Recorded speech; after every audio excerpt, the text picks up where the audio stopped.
Hello, jewelry lover. My name is Bella Naiman, and I'm the founder of New York City Jewelry Week. Welcome to this virtual program, part of NYCJW 24. The theme for the 7th annual edition is Wander and Wander, and it reflects the multifaceted nature of jewelry as both art and personal expression. Wander captures the awe-inspiring craftsmanship behind each piece, the dazzling, delicate, or bold details that turn your head in admiration. Wander invites you to explore the wonderful and wild creative journeys behind the jewelry. It's not just about the finished piece, it's about the adventure it took to get there. Designers experiment, push boundaries, and play with ideas and materials. And this year, New York City Jewelry Week takes participants to see it all unfold. Every necklace, ring, and bracelet is a passport to a new world where innovation reigns and imagination knows no limit. So we hope that these programs will take you on that journey and are your passport as well. Sit back, enjoy, and while these are not live, we welcome your comments. So please don't hesitate to drop us a line, whether it's email or Instagram, or even get in touch with some of the incredible curators, artists, writers that have really worked very hard to bring you this program. So thanks very much. And we also hope to see you out in New York. Bye. My name is Elisa Anniss, and I'm a freelance journalist based in London who specialises in writing about fine jewellery. Today, we're going to be talking about precious coral, and I'm joined by Rui Galopin de Carvalho, who is both a gem education consultant and vice president of the Coral Commission of the World Jewellery Confederation. I have Peggy Gross, who is Senior VP and Creative Director at New York-based Asiel, that has specialized in coral since 2015 and is now the top US dealer in the material. I have Sean Gilson, who's a New York-based award-winning goldsmith, designer and maker, adept at working with many materials, in particular coral. And we also have Lito Karastanoglu, who is based in Greece. She has her own contemporary jewelry collection, Lito Fine Jewelry, and a boutique in Athens. Recently, she's incorporated antique and contemporary Mediterranean coral into her collections. So welcome to you all. Now, for years, I've been fascinated with coral. Ever since Italian friends of mine who lived in the region took me to visit Torre del Greco, which is near Naples, and which since the 1400s has been the heart of the precious coral jewellery industry. Now, in the 18th and 19th century, and I'm going to move to some images from that time, you can see two women here painted wearing coral jewellery. So in the 18th and 19th century, jewellery was very popular, made of coral, worn by women in Europe. Also, Cartier used it, so I'm excited to see, hopefully, maybe coral pieces will appear in the V&A's Cartier exhibition that happens in London in 2025. Earlier this year, I was delighted when the Financial Times commissioned me to write a piece about precious coral. My aim was to dispel misinformation that surrounds this amazing material. Mediterranean coral is what we are going to focus mainly on today. Anyway, back to the research. And when I was looking up at coral on Google, it was quite misleading, really. It said traditionally the 35th wedding anniversary is marked in both the UK and US with a gift of coral. However, as this is endangered, often the coral color is substituted instead. And I think this is where a lot of the misunderstanding is occurring. The first thing that people think of when you mention coral is that the reefs are dying. So let's I'm going to quickly move on here. That this is some images from Gem Genève of coral jewelry. And let's start with you, Rui. So a 2023 Coral Commission report notes that both industry and consumers are under the erroneous impression that the corals found in jewellery are sourced in shallow waters such as the Great Barrier Reef. The corals defined by CIJO as precious live in totally different ecosystems, it says. So please, can you tell us a little bit about where coral comes from and why, contrary to public perceptions, it's not endangered, it's not from endangered coral reefs? Well, first of all, good day, good evening, good tomorrow, good yesterday, wherever you are. Thank you very much, Elisa, for inviting me to such a distinguished setup of guests, talking about one of the most wonderful biogenic gem materials that has been with us for millennia since prehistory, particularly because one of the things that you've said, the color. The traditional color of coral is actually red, although we have corals with many colors. Well, you just mentioned one thing that is really true.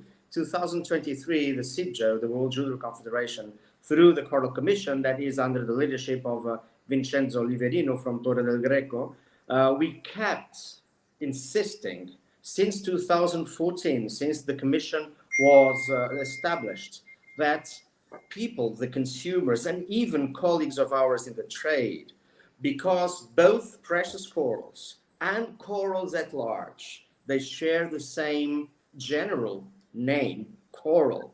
We often have difficulty in distinguishing which are the ones that we use in high jewelry and which are the ones that we do not.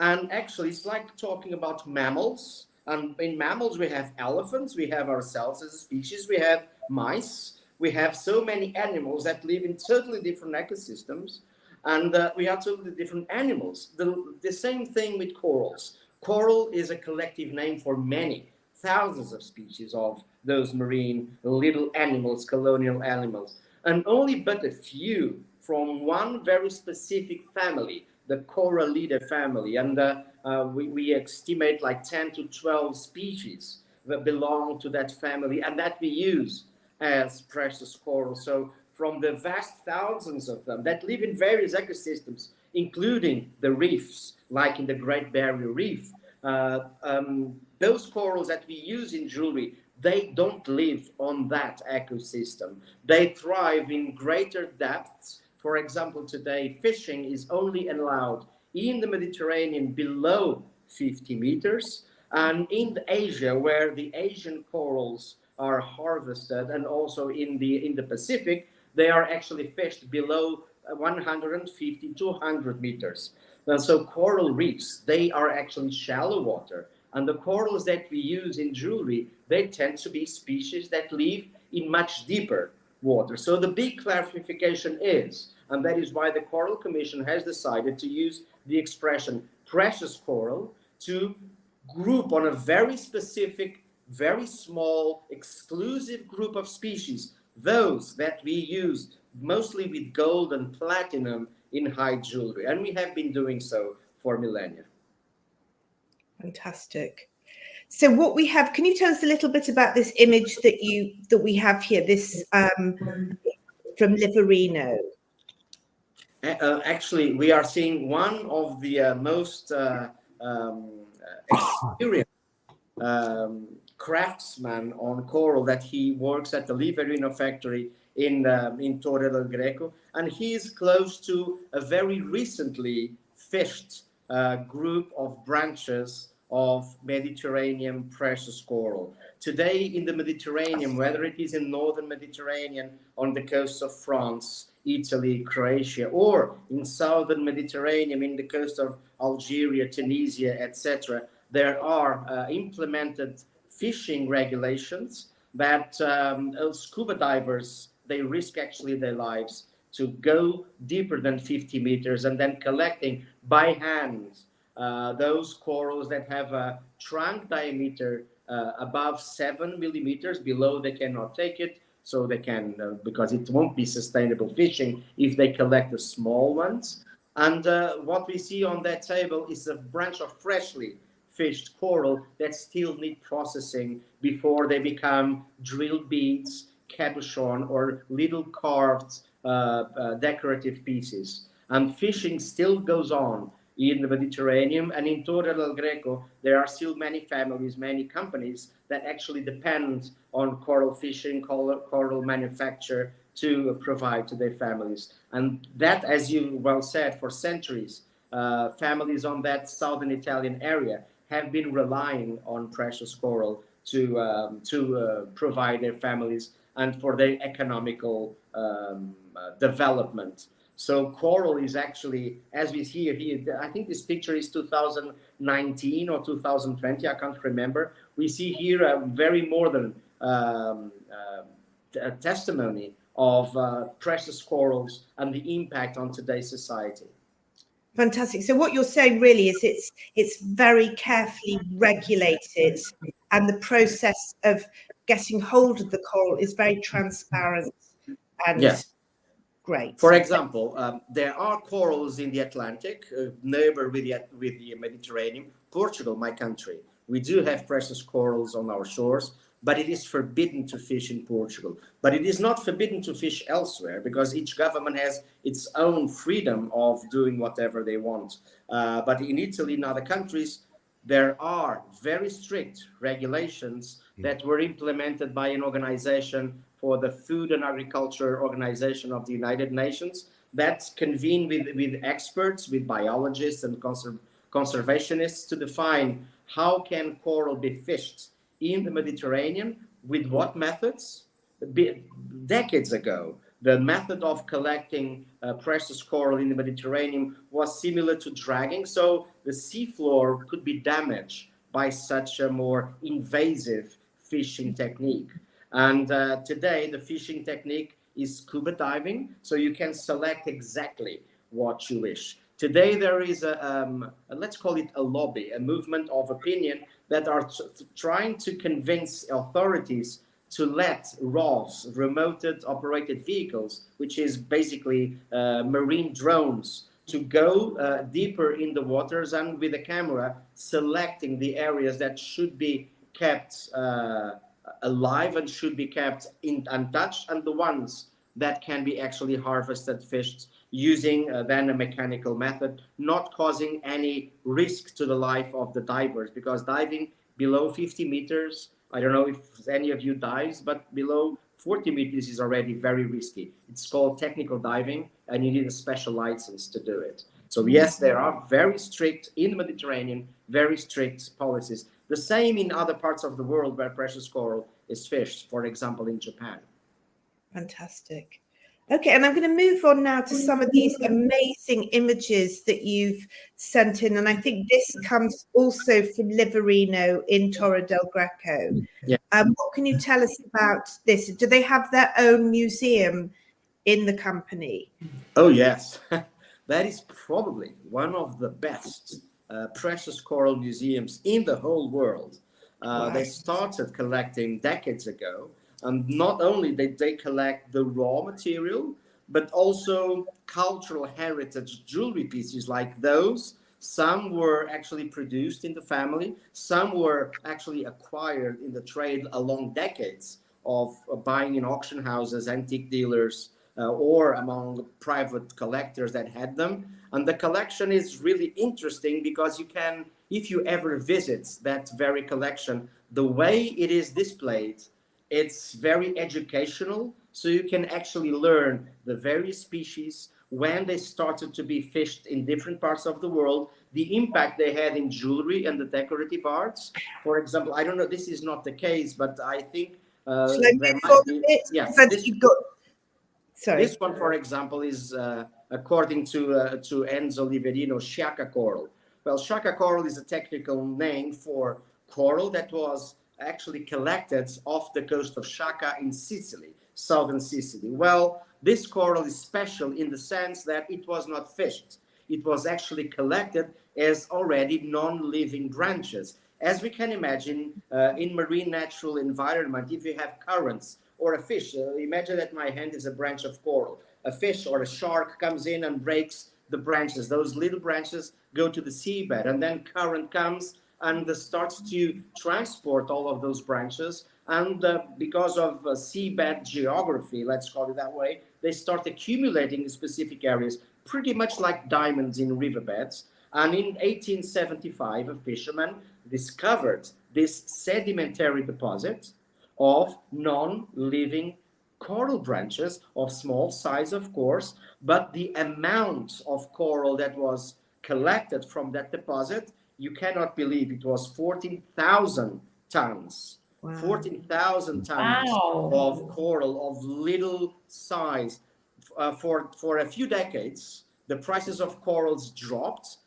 For those of you that enjoy like jewelry history, in the end of the 19th century, you start seeing a lot of coral, not only in Southern Europe, but even in Poland, in the Ukraine, where coral is actually used for bridal celebrations. We see coral being much more widely distributed as jewelry because there was a lot available. And this type of specific shaka coral was not fished, so it was not taken from nature. It was taken from, let's call it, a sedimentary deposit. It's not a rock, not fossil, because it didn't fossilize, but it was deposited over millennia, and carbon dating on those strata gave us an older date of 10,000 years as the oldest coral on that deposit, which I find is fascinating. When we look into jewelry, we start seeing a lot of those little orangey colored corals as beads, as little cabochons, as those very little carvings. That is shaka coral. That it has actually a signature in the decorative arts that was caused by the discovery of a massive deposit of coral. But now is the Sorry to interrupt, but now we've got this one here. This is incredible. Oh yes, Liverino. This is a very provocative contemporary art. This is 21st century. This was designed by the Belgian artist Jan Faber in collaboration with Enzo Liverino. Here we see a lot of those, some shaka coral, some Mediterranean coral, living coral, and it's a provocation. So it's, I don't know if you know Jan Faber as an artist, but he's quite controversial, quite provocative, and the scale that where he produces his pieces are macroscopic. So it's really amazing to see this. If you ever visit Naples, go to this very chapel, what's the Piemonte della Misericordia, in the center of Naples. And in this beautiful church where you can actually enjoy a natural Caravaggio painting, you can see 4 devotional sculpture, Catholic devotional sculptures made with precious coral, with a narrative that is totally contemporary, 21st century, using the local traditional material. So it's like, and if you go around southern Italy, particularly in the Naples area, in Campania, to little churches, you start seeing coral in decorations of the Holy Lady, of their own spiritual symbols, the Catholic spiritual symbols of the population using coral. So it's absolutely amazing. And this is a very eye-catching 21st century sculpture using precious coral from the area. Now, one final question for you, Rui. Are there imitations of coral? And if so, what materials are used? And what do they look like? And how might you identify precious coral in jewelry as being genuine? Well, that's a very good question. If they look alike, yes, otherwise they wouldn't be imitations, right? So they look like precious coral. I would say that the most common imitation or substitute of precious coral is actually one type of non-precious coral. We call it the bamboo coral, that is originally white. And if we bleach it and dye it after, it becomes red. And you can have those, usually they are very large beads, but you can see them a lot as trinkets and tourist souvenirs all over the place. So I would say that the most common substitute of imitation of precious coral is the non-precious coral that is treated either polymer impregnated or dyed to look like coral. Then you have plastics, you have glass, you have so many other artificial and natural materials that might look like coral. To distinguish one from the other, well, you must be a gemologist. So you must learn. In the end of the day, is like this, distinguishing a sardine from a sea bass, but you must know fish to know exactly the difference. So they are very similar. They are easy to separate. You just need to know them. So with proper training, you can actually start differentiating one from the other. It's not rocket science, but you need the training. So you look for the texture, you look for the luster, you look for the color distribution. If you have instruments, you can actually do some measurements of some physical properties. So you can actually separate. It's not easy. It's not for the common person. You need actually training. It's like surfing or playing a guitar. You must train to know what you are doing. Brilliant. Well, thank you so much. That was really, really enlightening. Thank you. Thank you. Turning to Peggy now. During my research for the Financial Times piece, I met Peggy, who, like Rui, is incredibly knowledgeable about all the different types of coral. And Asael started out specializing actually in pearls and then added coral. And today, as I said earlier, it's North America's premier purveyor of precious coral. It also has a highly educational website. There's a really educational role that Asael is undertaking, and on the website there are pieces by Rui explaining about all different types of corals. So Peggy, when we spoke, you said that coral has been has gone from really being thought of as the worst, most environmentally unsound thing that you could ever use in jewelry to the most traceable material you can have. Can you explain about that? Well, yes, I would clarify to say that the perception among retailers and consumers was the worst. Not that it was the worst, that the perception was not positive. I can tell you, even 7 years ago, I had conversations with retailers who would say such things as, my customers would never forgive me if I sold coral because they're concerned about the reefs and the environment and global warming. And I would explain, not as well as Rui, because I am not as knowledgeable as Rui. Rui is one of the world's most knowledgeable gemologists, period. But from a customer, both a seller and a consumer's point of view, we have, with help from people like you, Elisa, journalists, and Rui's work, and people like Enzo Liverino, the perception has changed. So the fact that precious coral does not have anything to do with the reefs, that actually the coral community are some of the people who work with biologists and scientists on preserving the reefs and helping to grow healthy reef corals. And the fact that it's so traceable. Sardinian coral, Corallium rubrum, correct, Rui? Comes from very limited areas in the Mediterranean, and there are fishing licenses given. There are regulations. Things are checked by, I'm not Italian, so I don't know the correct name, but let's say it's the Italian version of the US Coast Guard, and you must register things. And very, very important is that the coral does not have the value that it has without being saleable and exportable.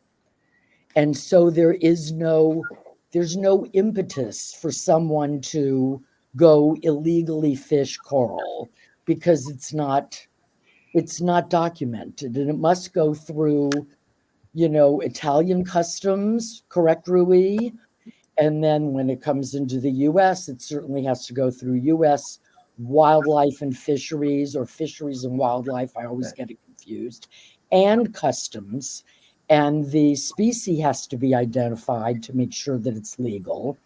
So that's why I said to you before, Elisa, I can't think of a more traceable gem material, really. You know, when you think about gemstones, non-biogenic gemstones, there are some that are certainly more traceable than others.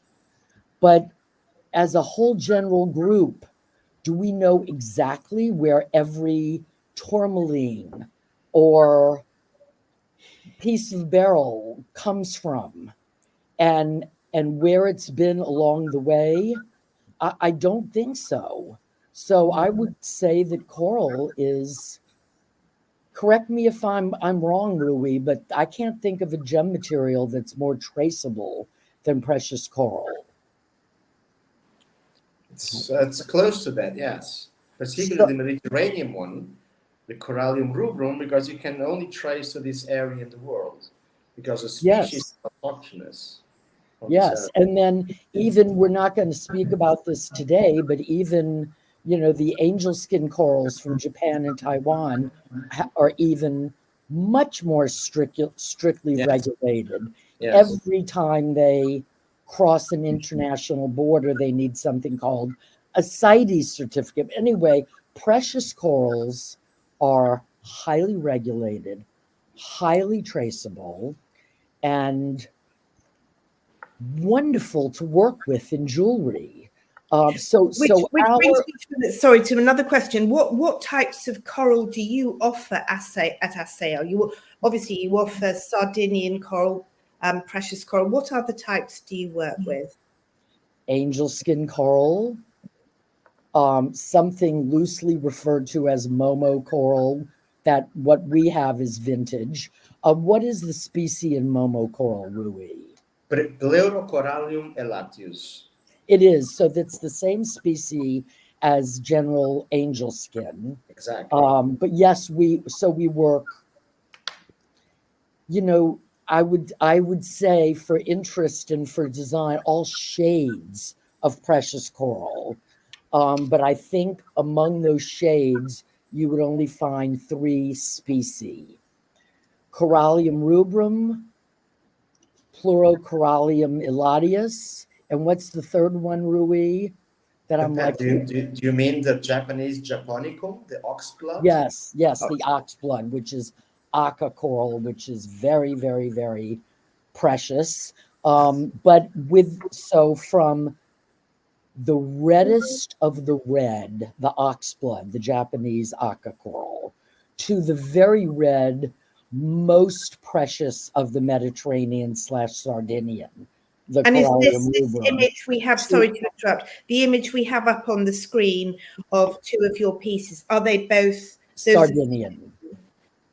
They are both Sardinian Corallium rubrum. And the piece in the center of the clasp is agate, but the beads are Corallium rubrum. So it's a very red, very scarlet. Yes, this is about as red as the Mediterranean coral gets, or close to it. You know, very precious. And then the Mediterranean or Sardinian coral, the rubrum, does exist lighter and lighter to, I would say, a medium orange. And I look to Rui because he's seen it all and he's the gemologist. And the angel skins start with a deep salmon, which can be even deeper in color than some of the lightest Sardinian I've seen, but they have a different look, to lighter and lighter and the finest of the angel skin, which is called bouquet or blush. It's just beautiful. But working with coral, that's also Sardinian / Mediterranean. And I would have loved to have worn those today, the previous photo, but we actually sold them. Can you imagine doing what we're supposed to do? Thank you for going back, Elisa. Which is great, because actually my next question was to you: where do your coral pieces retail in the US? Yes, so to begin with, the landscape has changed. The retailers understand it better, thanks to people like you and our efforts to educate. Consumers are starting to love it. Demand has certainly picked up. And we sell coral through the retailers, through many of the retailers that we've been doing pearl business with for almost 80 years. Neiman Marcus for 50 years. Places like Marissa Collections in Florida, another Naples, but a different, but not the Naples near Torre del Greco, Naples, Florida, California, both Neiman's and other stores. You've got me, so we're on camera, but Independence, Tivol in Kansas City recently sold. So you really, this interest is really developing. And why did you move into coral? Obviously, you were Asel as a pearl specialist. Was there something that originally sparked your interest? Yes. Christina Lang Asael actually had a pretty long time love and fascination with angel skin coral. And she loved the finest, the bouquet. And she met Enzo Liverino. They became friends. And they eventually became great friends.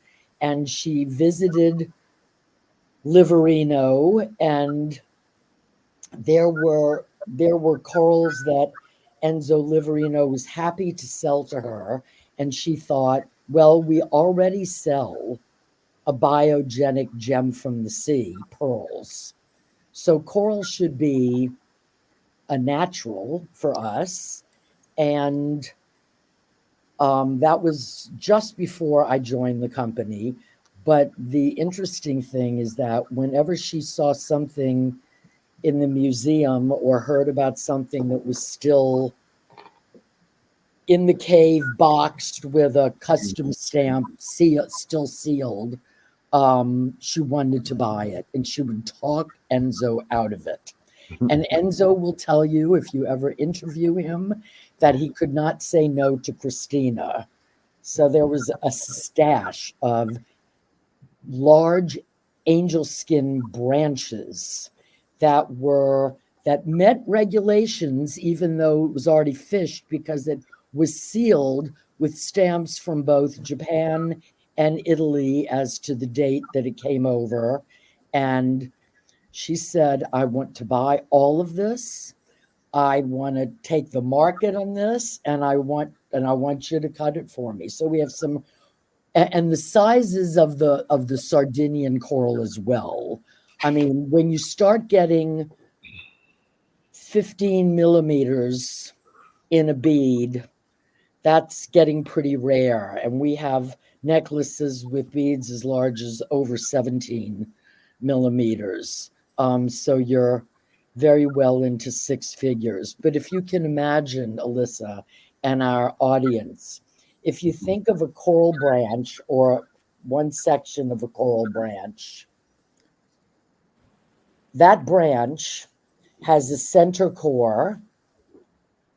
Maybe Rui knows the name of it, but it's white or whitish. And so the bead has to come from the side of that center core.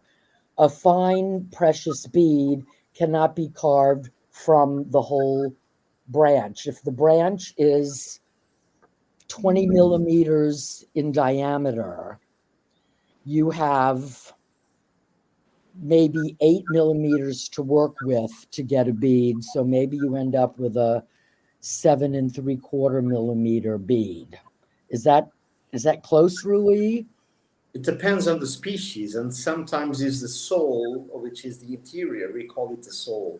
Okay, the sole. How very Italian. The drill can be placed on that tiny area depending on the diameter. But yes, the Mediterranean doesn't have that white interior, so it's totally homogeneous in the color.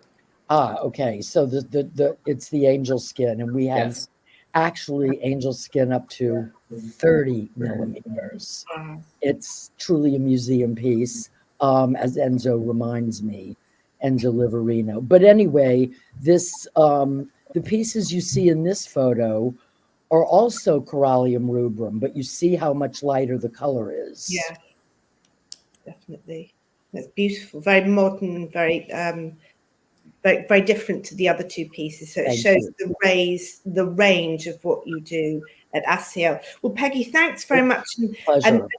now I'd like to talk to Sean, who Sean has worked very closely with ASIL in the past. You're a goldsmith, and you design your own pieces as well. So what was the first coral piece that you made, Sean? For myself or for ASAL? Doesn't matter for yours. If it was your first piece was for yourself, whichever was the first piece. Probably, you know, some of the earlier pieces were with coral that I had acquired over the years. And by the way, it is highly regulated. I have a Fish and Wildlife license to bring it in, which you can't purchase it legally without that.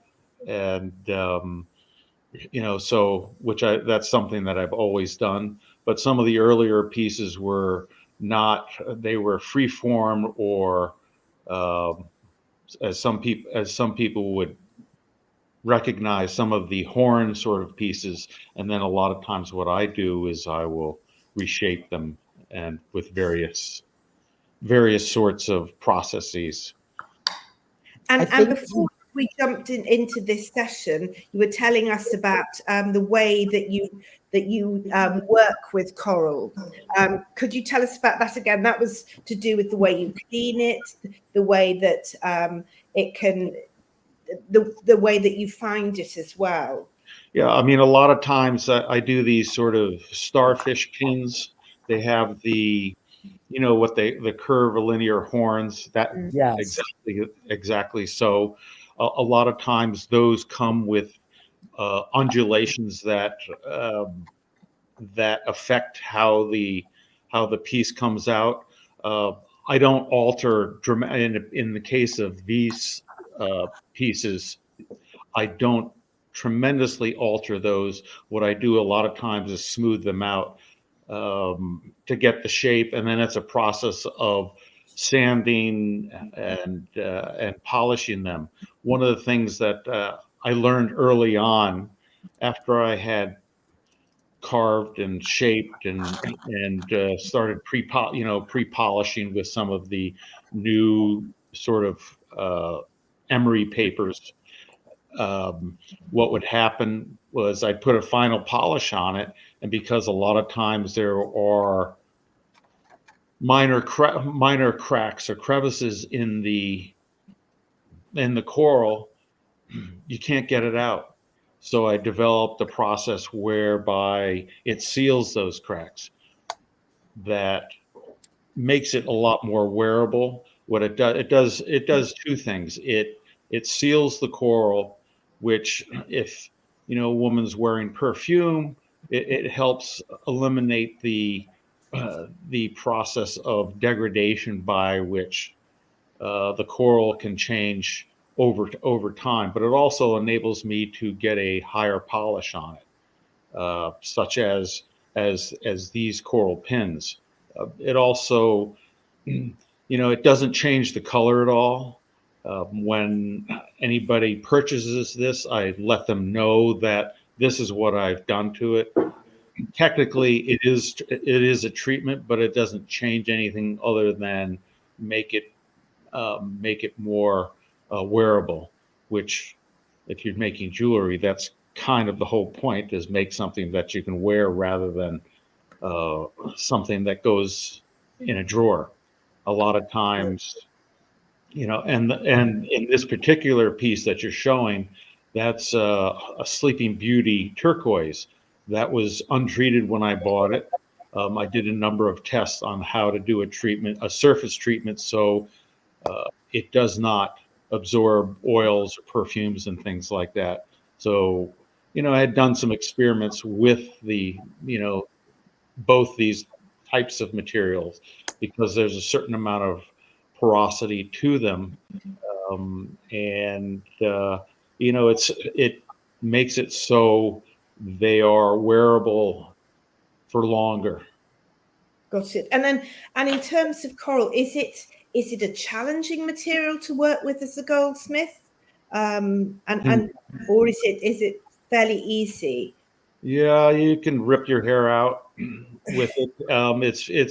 It's because it's a natural material, as with many natural materials, but coral has specific sorts of challenges with them, especially when you're drilling it, because like in the Sardinian, it's a concentric ring. A lot of times I've seen the beads drilled in that concentric ring, and if you try to drill it too quickly, cracks and splits will happen.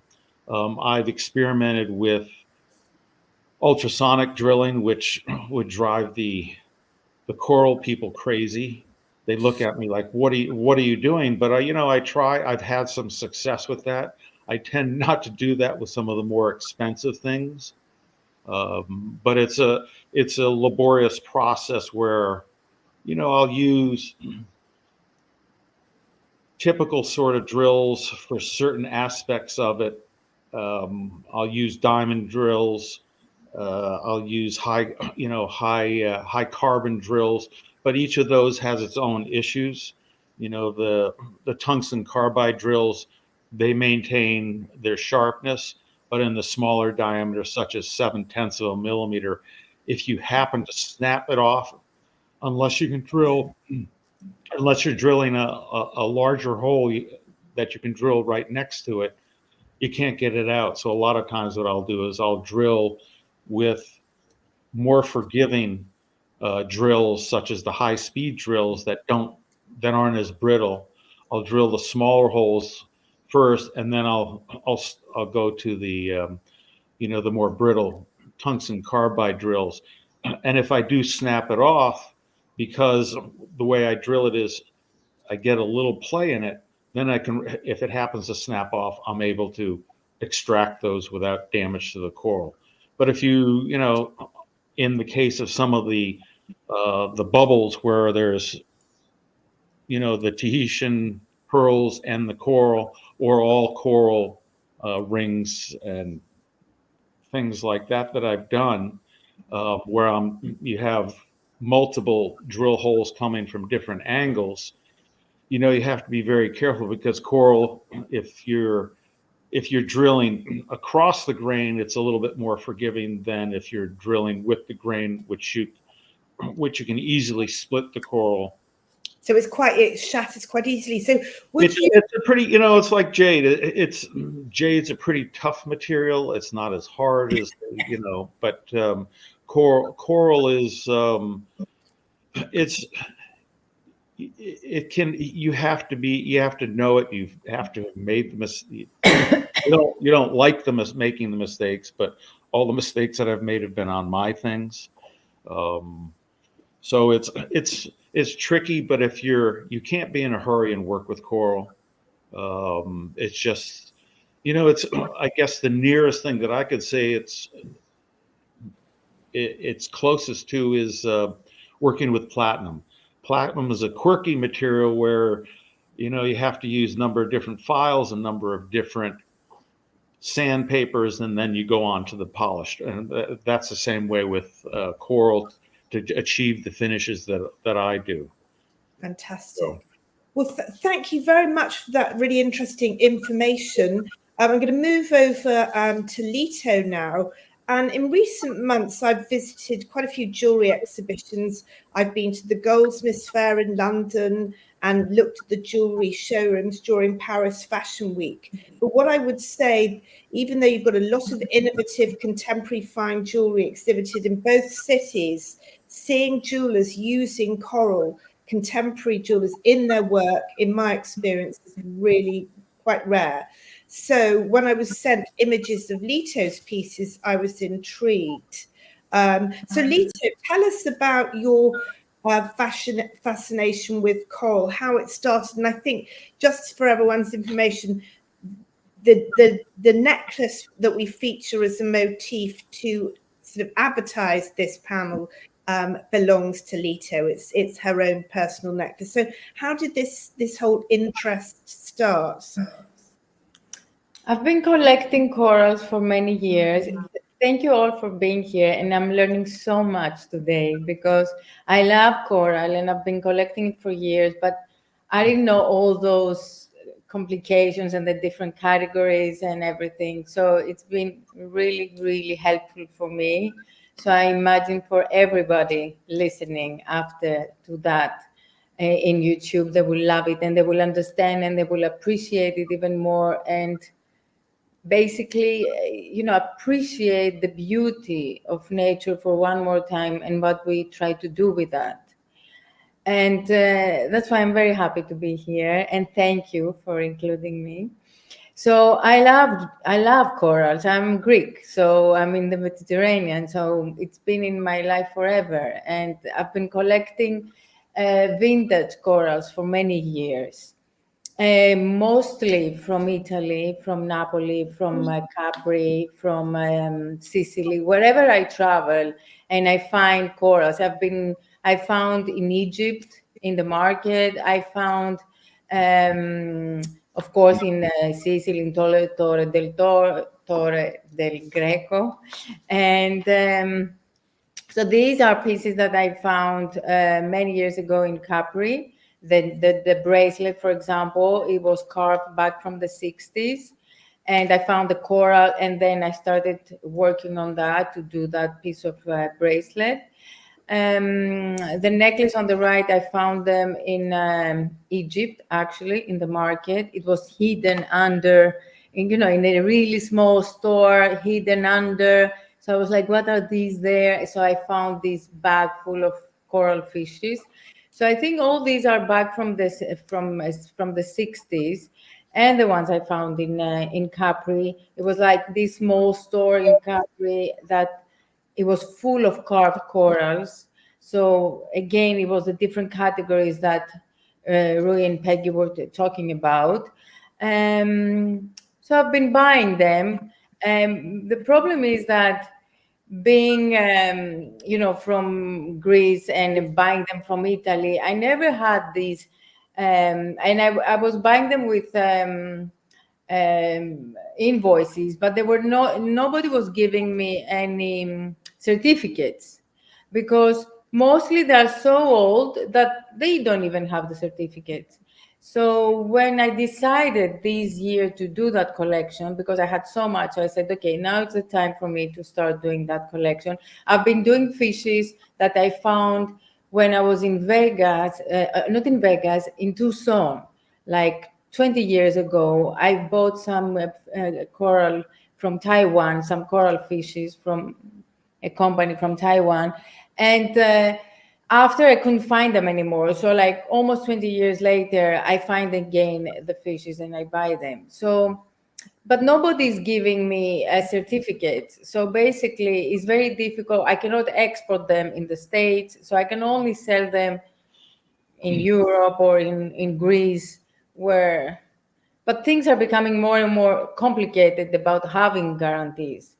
So the last ones, they were carved from a place in Torre del Greco, and I've been asking them to give me some certificates, and they did. But this is the very last one. Like, this is one of those pieces that they actually gave me a guarantee.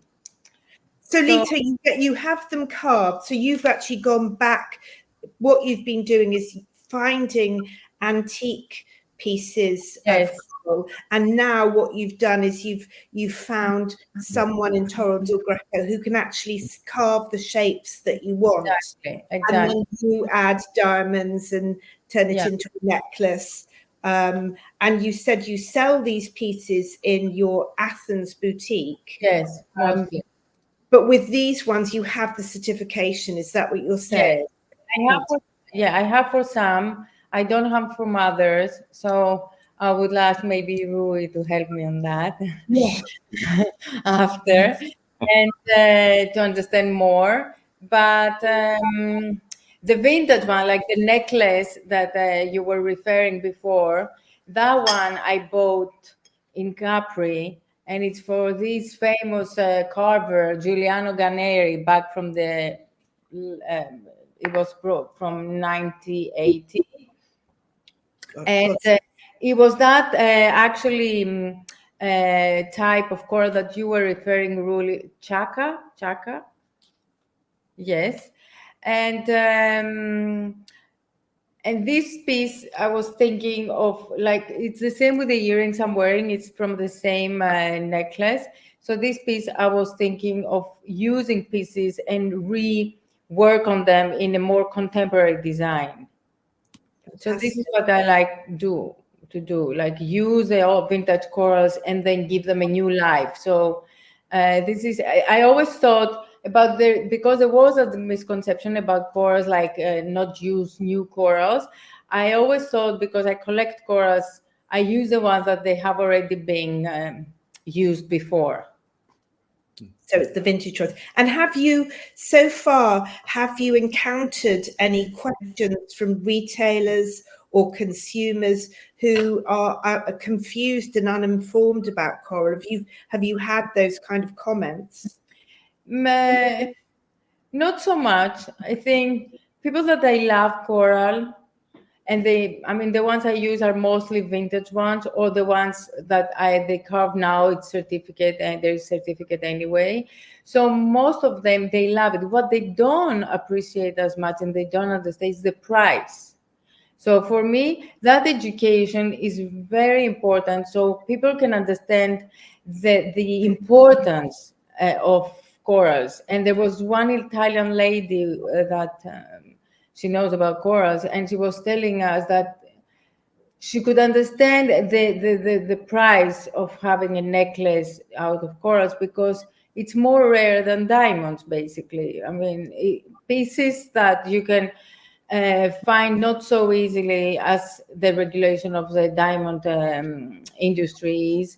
And it's more difficult to find those pieces. So for me, consumers, they don't how can I say it? They are not willing to spend as much money that they would spend for a diamond necklace, for a coral necklace, or for a coral piece of jewelry. So I think educating them more and more will help them appreciate the price of them. Well, I suppose really how rare coral is, because if it's very difficult to source it, because Exactly. it means that actually there's less of it, so presumably its value is going up. But that again would be a question probably for Peggy and Rui. We're sort of coming to the end now of our panel, but does anyone want to answer that? Thank you very much, Lito, for that. Does anyone want to answer that question about the value and rarity of coral? Is it changing? I think it is finally, slowly, yes. And I think it will more, because if you look at it as a jewelry historian would look at it, different materials peak and dip and peak and dip. And so as we've seen, this huge resurgence in recent years, demand and popularity of pearls, I think it's beginning with coral too. I agree. I think that education, I totally agree with Lito. I think education is the key to, and finding the customers or them finding you, Lito, who kind of get exposed to coral and start loving it, or maybe they have basic, diamond, gold, sapphire, diamond, whatever jewelry, and this is so much more piece like this, more expressive, unique. I think that people our customer, they're finding us now. And if we Yeah, and I feel it's more people that they are collectors in general, that they can appreciate the beauty of pieces, not because you see them and you understand how much money someone has spent on buying it, as for the beauty of its history and for the beauty of its workmanship and the beauty of the coral itself. And the whole story behind it, I think it's a fascinating story. It's so rich. In terms of the sort of designs from the past, the history of how it's been acquired, and now how also someone like Torre del Greco, which is this amazing center of excellence and of carving. I think there's a lot there. Exactly. And one of the educational things we have been doing, me and Enzo Liverino, is hosting gemological cultural tours in Torre del Greco. So we have 3 or 4 days of experiencing hands-on how to distinguish coral, how to appreciate quality, how to understand size and the uniqueness. And Peggy, you mentioned size, and in coral, size matters actually. And also, in the end of the day, with all the culture, all the symbology that goes even beyond the borders of Europe, Mediterranean coral has been exported accepted in the Americas since the Roman times. So we do see red coral as one of the gemstones of the Navaratna, one of the 9 sacred planets for India and even in Thailand since the 19th century. So it's one of the sacred gemstones. And it's one of the stones, or it's one of the treasures of Buddha. It is mentioned in the Holy Quran. It is mentioned in the Pentateuch, in the Old Testament. It is mentioned in the Bible. So it touches many cultures, many beliefs, and it actually touches mankind because of the color. And this kind of educational things we have been doing, of course, with loads of pizza margherita. I would love to be included in one of them in Liverino. I would love to come and see everything. I think that Enzo and Lito have to meet, Rui. Absolutely. Yes. We must meet in Torre del Greco over a nice pizza margherita. Perfect. It's a date. With me there, with Sean and I there to introduce Of you, course. and Elisa to manage the whole dinner. Yes. Absolutely. Okay. Well, that brings us to the end of the panel, but thank you so much for sharing all this incredible information about this wonderful material. So thank you. Thank you so much. Thank you for having and everyone. Thank you for having me. Thank you.